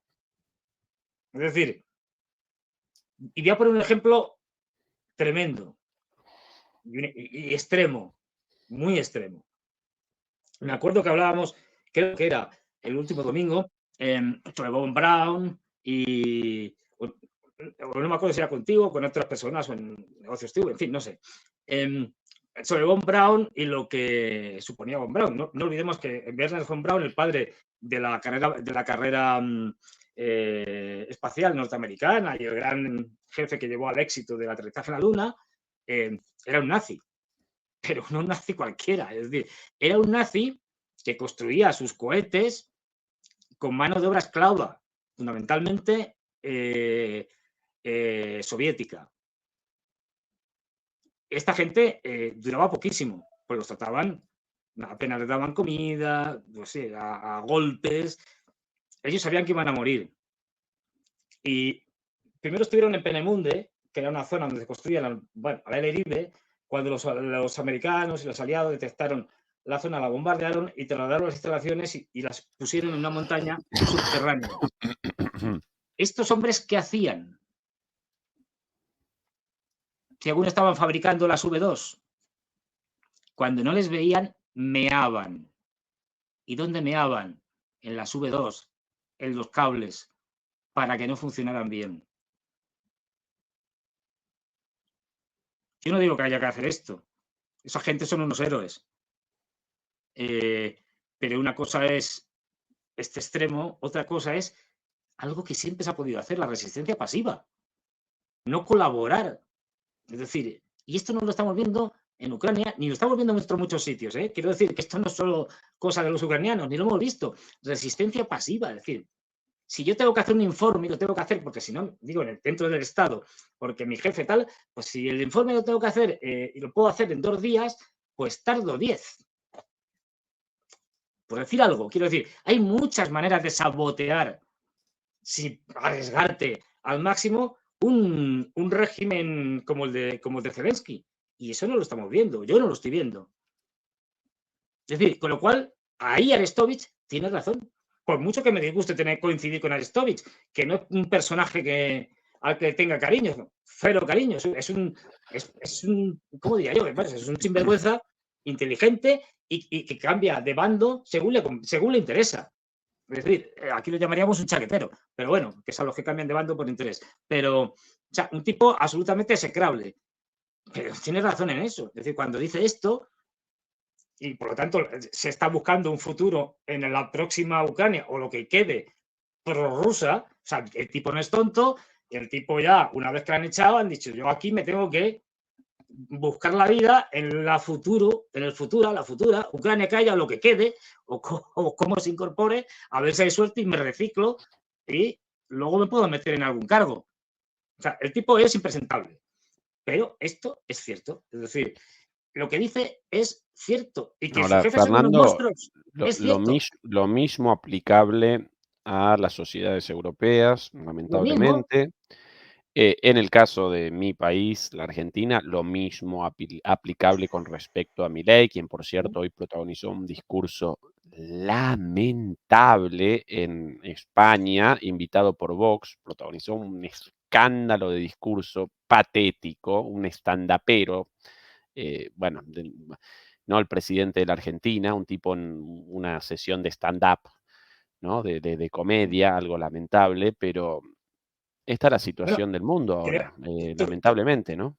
tú lo conoces mejor que yo, porque creo que ha hecho, o por lo menos tiene la intención de ceder una parte, no sé si en la Patagonia y tal, para que los norteamericanos pongan una base Sí, bueno, entre otras cosas, más la compra Claro. de los F-16 de 1980, bueno,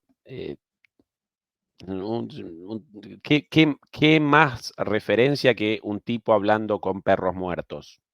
Ya es suficiente, ¿no? Como que todo lo demás secundario. Bueno, pues Fernando, por ahí mucha gente, no lo íbamos sí, a presentar hoy, pero mucha gente interesada en nuestra visión de lo sucedido con el presidente sí, iraní, Raisi. Hasta el momento, no muchas no mucha información. informaciones confirmadas, lógicamente, en una cuestión de Estado. Esto lo poco publicado hasta ahora, los trabajos de búsqueda, perdón, después del accidente de su helicóptero.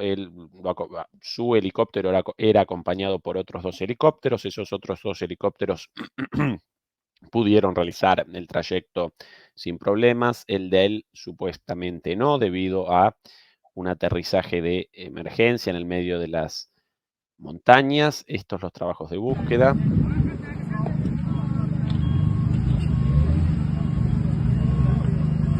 Pues ya En digo, Azerbaiyán todo, ¿verdad?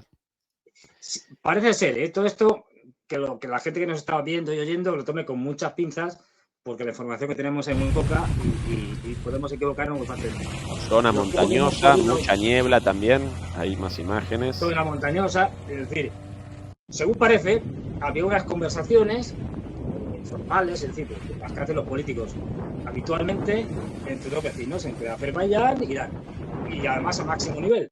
Raisi es el presidente de Irán, aunque el líder de la República, digamos, el Ayatollah Ali Khamenei, sea como el líder espiritual, etcétera, pero el presidente, desde el punto de vista formal, es Raisi. Y entre otras cosas iba a hablar con su homólogo, el presidente de Azerbaiyán, Ilham Aliyev, acompañado de su ministro de Exteriores, como suele ser habitual en estos casos. Bueno, tiene siempre muchos temas que tratar, la rivalidad entre ambos, ¿no? Entre Azerbaiyán y Irán, porque no olvidemos, la mayoría de los azeríes, de los azerbaiyanos, para que nos entendamos, no viven en Azerbaiyán, o sea, viven en Irán. Hay más población azerí en Irán que la totalidad de la población azerí en Azerbaiyán, o de la población de Azerbaiyán. Y luego disputas históricas, en fin, y muchas más cosas. Y luego no olvidemos, también cosas que les unen. Por ejemplo, por donde habían quedado, cerca de la frontera, es justo, no muy lejos, donde va a pasar el corredor económico norte-sur por la vía terrestre, por la vía del Caspio ya pasa, pero por la vía terrestre, y eso ya está, creo, prácticamente construido, va a ir todas las mercancías que vayan desde Rusia, desde Moscú, San Petersburgo, etcétera, bajando hacia Azerbaiyán, y de Azerbaiyán pasarían a Irán, y de Irán a los puertos iraníes, tanto dentro del Golfo Pérsico como el de Bandar Abbas, si mal no recuerdo, es decir, que ese lo puede llevar directamente a los países del Golfo, como Arabia Saudí, Kuwait, etcétera, o si hace falta al de Chabahar. El Chabahar está fuera, al otro lado del estrecho de Hormuz, está en el mar de Omán, y ese es fundamentalmente para comerciar con la India. Esta conexión, que es clave y que deja a Europa, como veis, marginada a un lado, si esto ya los dejamos ahí perdidos y que se las apañen como puedan, ¿no? Claro, bueno, pues tienen que contar con la aquiescencia y la buena voluntad de Azerbaiyán y sus intereses. Entonces, bueno, con lo cual es algo, digamos, que entra dentro de la normalidad de esas relaciones tensas, pero al mismo tiempo interesadas por las partes de dialogar sobre multitud de temas. También el tema de Armenia. Los iraníes han dicho que como los azeríes se les ocurra invadir el corredor de Zangezur y quedarse con la parte sur de Armenia, ellos van a la guerra contra ellos. Es decir, relaciones difíciles, pero bueno, pero que se mantienen.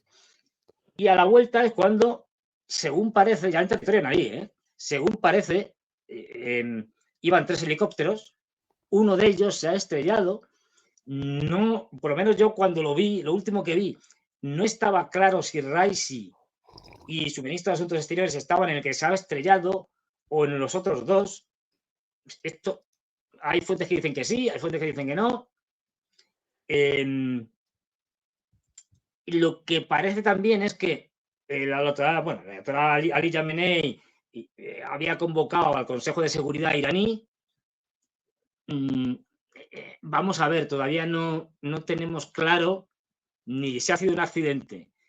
En el caso de que haya sido un accidente, si ha habido muertos. Si ha habido muertos, si estaban entre ellos Raisi y su ministro de Exteriores, o estaban en los otros helicópteros, o solo han sido heridos y los han trasladado a un hospital. Es decir, todo esto está confuso.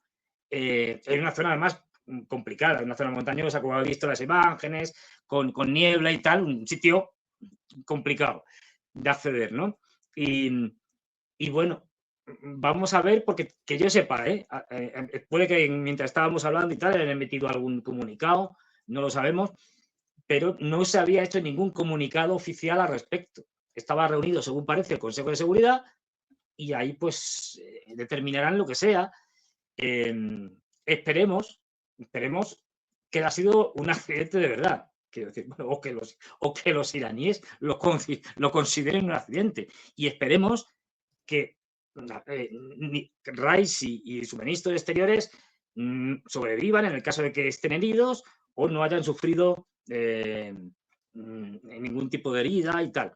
Lo digo porque si esto fuera, ojo, que estamos especulando, que no, o sea, que esto no lo toméis, vamos, ni mucho menos al pie de la letra. Si esto fuera un intento de atentado por parte de quien ya sabemos, el señor Netanyahu y compañía,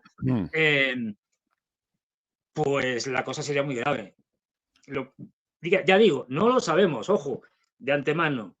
Es decir, no sabemos y puede haber sido un accidente, como las hay, pero o un fallo, lo que fuera, o pueden haber sido otros. Es decir, pero si esto fuera una escalada como la que vimos con el ataque al consulado en Siria, en Damasco, y como eso no le funcionó a Netanyahu para crear una guerra regional a lo bestia, con Irán incluida, como no le funcionó, porque ahí los iraníes fueron muy sabios y supieron hacer un ataque telegrafiado, vamos, comunicado a los norteamericanos de tal manera que no tuviera especiales consecuencias, y luego vino el contraataque israelí un tanto extraño, aparentemente con 4 drones, una cosa muy poco clara. Bueno, eso fracasó. Esa operación de Netanyahu para vencer a los iraníes en la guerra fracasó. No sería de descartar que Netanyahu intente, para salir del lío en que está metido, tanto personal como políticamente, un ataque más directo, si cabe, contra ni más ni menos que el presidente de un país. Es decir, claro, esto, si los iraníes, si esto ha sido así, es muy difícil que los iraníes no den una respuesta durísima, por decirlo suavemente, durísima. Es que, pero incluso aunque hayan sobrevivido, si se demuestra que esto es un intento de asesinato de el presidente Raisi, es gravísimo, pero de una gravedad inusitada. Es decir, y desde Uno luego, más, Fernando, uno más, porque uno más, claro, sí. Que estamos en lo de siempre. Es decir,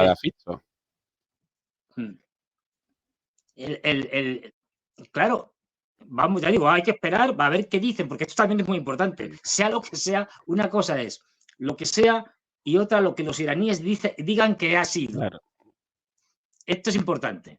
A lo mejor dicen por prudencia y tal, una cosa, esto es muy normal. Es decir, el que para evitar tensiones, pues se dé por accidente, por cualquier tipo de cosa, para evitar, pues eso, escaladas y cosas de estas. Veremos. Pero bueno, a ver qué dicen. Al final lo importante es lo que digan los iraníes, haya sido un accidente o haya sido un ataque. Lo importante es lo que ellos quieran que sea. Es decir, y digan al público, señores, ha sido tal o cual cosa. Esperemos que la cosa no vaya más, pero Oriente Medio cada vez pinta peor. Las cosas como son. Aquí, Fernando, las imágenes transmitidas por la televisión iraní de la gente rezando en las calles directamente. Es el nivel de preocupación, ¿no?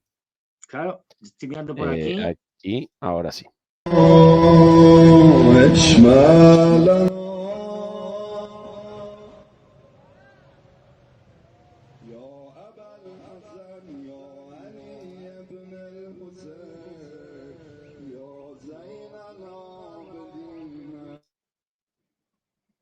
Estoy buscando, pero fíjate, hasta las declaraciones, por ejemplo, así he encontrado. El presidente cubano, Miguel Díaz-Canel, expresó su solidaridad con las autoridades y el pueblo de Irán ante la situación del helicóptero en el que viajaba el presidente iraní. Y fíjate la declaración que hacen, entrecomillada. Consternados por las noticias sobre la situación del helicóptero, expresamos al líder supremo, al ayatolá Ali Khamenei, y al querido pueblo de la República Islámica de Irán nuestra solidaridad y los mejores deseos y esperanzas de que sean localizados sin afectación a su salud el presidente Raisi y sus acompañantes. Es decir, no dice nada. En la comunicación del presidente cubano la hacen de tal forma que no dan por sentado nada. Sí, pero ya bastantes horas desde el inicio de esta situación, un silencio de radio, lógico en una situación de la gravedad institucional de algo como esto, y muchas sospechas. Aquí leo, ya digo, estamos haciéndolo sobre la marcha, este que leí yo. Se ha establecido el lugar donde el helicóptero del presidente iraní Ebrahim Raisi realizó un aterrizaje forzoso. Anunció el comandante de las fuerzas del Cuerpo de la Guardia Revolucionaria Islámica en la provincia iraní de Azerbaiyán Oriental, el general Asghar Abbas Kolizadev, o algo así. Decía este general: hace unos minutos se ha recibido una señal del helicóptero y del teléfono móvil de un miembro de la tripulación que se encontraba en el lugar de los hechos, declaró el comandante citado por la agencia Tansin, que es una agencia iraní. No, Tansin es iraní o turca, ya no me acuerdo. Ahora mismo. Puede que iraní. Y luego dice, el comandante añadió que todos los implicados en la operación de búsqueda y rescate se dirigen actualmente a la zona del aterrizaje forzoso y que esperan dar buenas noticias a la gente. Es decir, lo que concluiríamos desde el punto de vista iraní, más o menos, es que ha habido un aterrizaje forzoso y no sabemos más, que debe ser una zona muy complicada, de acceso muy difícil, que están ya localizados, donde han aterrizado, y que están yendo ya para allá las unidades de rescate, etcétera, y poco más. Es decir, que todo está en el aire, y ya digo, pase lo que pase, va a depender de lo que decida el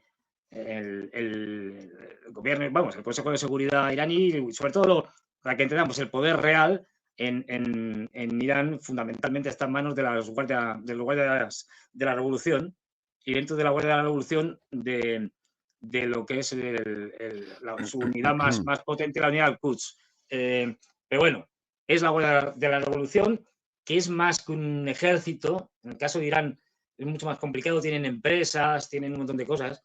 Es decir, está el ejército propiamente dicho, el ejército regular, y luego las guardias de la revolución. Y estos son los que realmente ahora mismo tienen más el poder, entre otras cosas porque Ali Khamenei ya es una persona muy mayor, lleva enfermo mucho tiempo. Entonces, bueno, pues su capacidad de, digamos, de influencia ya es cada vez menor.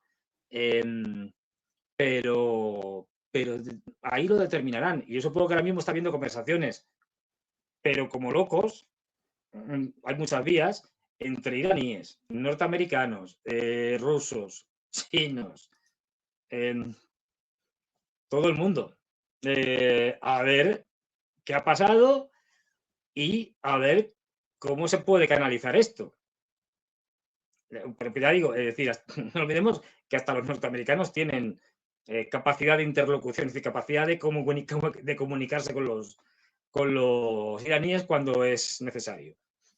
Entre otras cosas, a través de Omán, por ejemplo. ¿Vale? Lo hicieron en el caso en varios casos, y a través de Qatar lo hicieron con el tema de de Hamas, de los rehenes que tenía Hamas.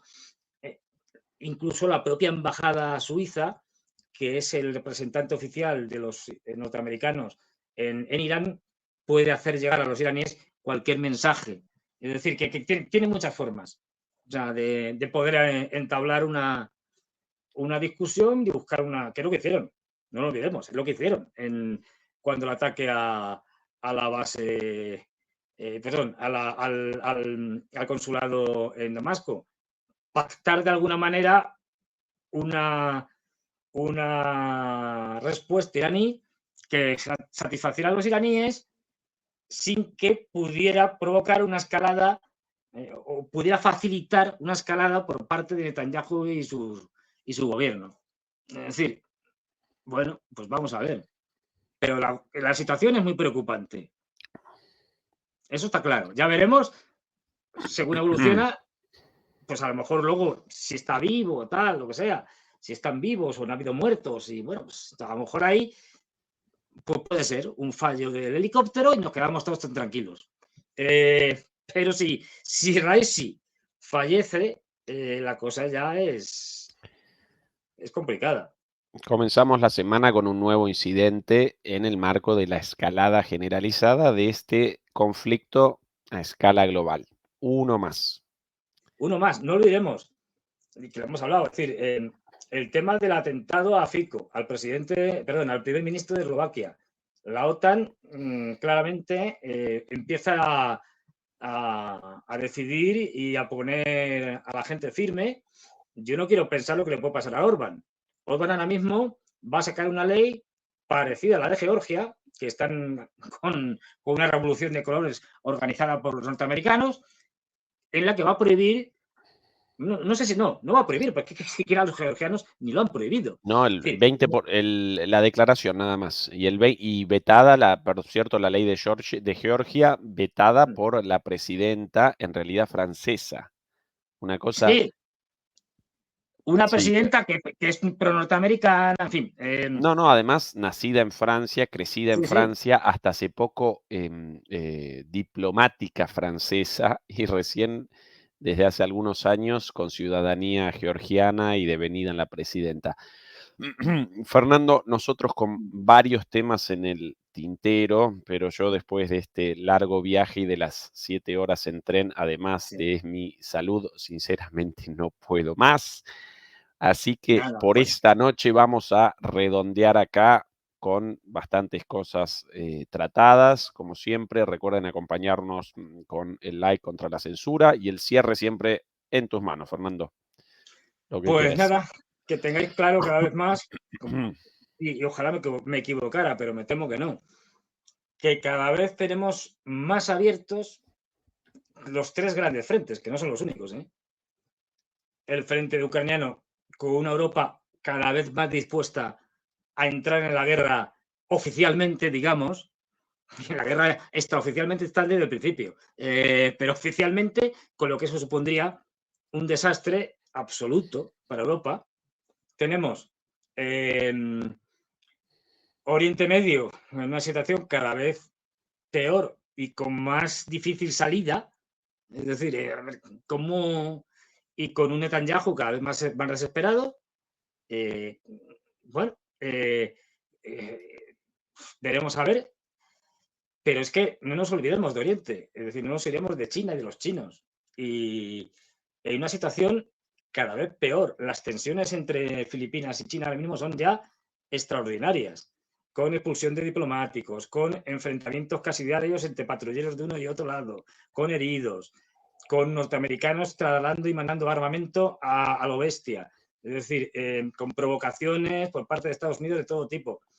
Y eso por hablar solo de Filipinas, es decir, con presiones cada vez mayores y con una China que, por lo que he podido yo saber, está cada vez más harta, pero hartísima, de los europeos y de los norteamericanos y de su manera de conducir cualquier cosa, desde negociaciones a tomaduras de pelo de todo tipo, sanciones absolutamente impresentables, es decir, y que yo no sé qué aguante tendrá, pero lo que sí está claro, y eso ya me lo dijeron hace tiempo, es que desde hace tiempo van a aplicar el talión, ojo por ojo, diente por diente. Es decir, con los norteamericanos especialmente. Y lo último, lo que veía es que había una venta de bonos del Tesoro por parte de China de las gordas. Es decir, ahora mismo, en un segundo, y con esto termino, pues fíjate, aquí lo tengo. Os leo, es muy cortito. China acaba de deshacerse de la mayor cantidad de bonos del Tesoro de Estados Unidos en la historia. Y se pone aquí un gráfico donde ve la caída de 2024 tremenda. Es decir, mayor que cualquier, efectivamente, por lo menos desde 2000, que es el gráfico. Esto es una señal de aviso. Es decir, han vendido, no sé si estará por aquí la cifra, pero una cantidad notable. Yo digo, la mayor de la historia. Y llevan vendiendo todo este año y el pasado. Es decir, ojo, que los chinos están hartos, pero hartos de la tomadura de pelo de los americanos y de los occidentales. Encima, los franceses, Macron es un genio, mandando un barco de guerra allí a apoyar a los norteamericanos. ¿Para qué? Si con los 20.000 hombres de Ucrania más esto va a quedar niquelado, vamos, va a quedar estupendo. En fin, es una cosa, pues eso, que es que estamos ya, y con la peligrosidad que tiene que las 3 mayores potencias del mundo, potencias nucleares, están en guerra, bueno, están ya en lo que le llamaríamos una guerra híbrida. Eso ya es que es algo que lleva mucho tiempo. Y si no, ya al borde ya no es el caso de Ucrania, que eso es obvio, pero en el caso de China, muy cerquita de que pueda venir el año que viene una guerra por delegación, si no antes. Porque a ver por dónde sale la administración Biden, si como ve ahora, siguen perdiendo votos. Es decir, no olvidemos, por un lado, se le están escapando los estudiantes reprimidos que solían votar al Partido Demócrata. Y las elecciones en ciernes acá, Fernando, también, con la bueno, es verdad, sí, las elecciones a un Parlamento Europeo, que va a ser el Parlamento Europeo, bueno, de traca. Sí. Es decir, esta gente, ya digo, con unos políticos occidentales muy asustados, capaces de hacer cualquier cosa y encima chiflados. ¿Qué más queremos? Pero vamos, tranquilidad, que no pasa nada. Vamos. Así que activémonos todos en el sentido de seamos conscientes de la peligrosidad en la que ya estamos y que esto va a más, no a menos.